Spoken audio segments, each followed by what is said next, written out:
Mi idemo na našu kandidatkinju koja peva folk. Gde ste, Smiljanići? Podrška!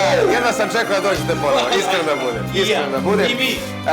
Njegova čerkica Maša ima 10 godina, dolazi iz Beograda, tačnije iz Surčina, ali ona peva folk, a Mija koja se takmičila prošle nedelje, to jest prošloga puta, ona je pevala pop, jel tako? Jesi pomagala malo sestri? Jeste zajedno pevale? Da. Jedno čekam da se vas dve sastavljate. Mi neče. Ona peva Kad ja pođoh na Bembašu, pa da je čujemo. Kad ja pođoh